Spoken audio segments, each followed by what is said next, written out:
Mr. Speaker? Yes, sir. You talked a little bit about the right that you wouldn't vote for anything. Have you learned anything about your confidence with those 20 or so people and handling them going forward? It's a daily basis. You've watched for 9 months. I hope they learn from me that I won't give up, and they'll know I'll keep fighting. So it's better that we all come together. When we all come together, we're much stronger. I've watched what we've been able to achieve so far. Think for one moment. When Washington, D.C. wanted to decriminalize almost every single crime, we united. The Senate said they wouldn't get up.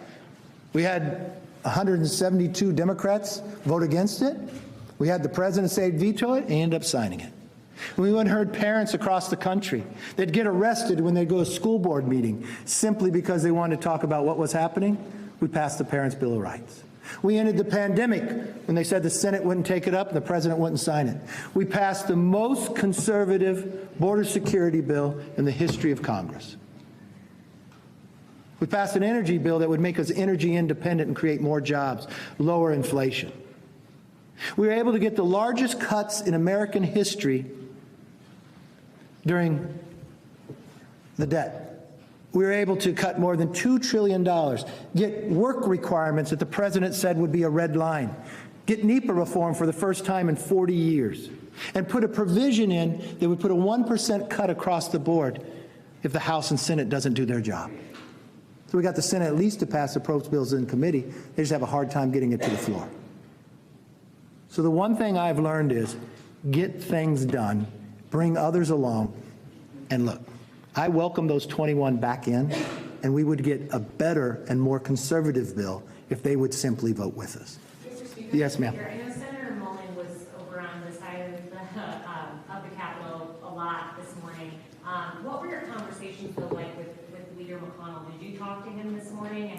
I didn't get it. Mark Wayne Mullin, a former member of Congress and a dear personal friend of mine, he was great. He was in the House. He was being able to convey what was happening in the Senate. No, I talked to Senator Thune many times, and I thought Senator Thune did a tremendous job through it all. I had worked with McConnell early on in a lot of this too, but I didn't get to talk to him today. No. Mr. Speaker, are you satisfied with that final vote tally? More Democrats voting for this than Republicans?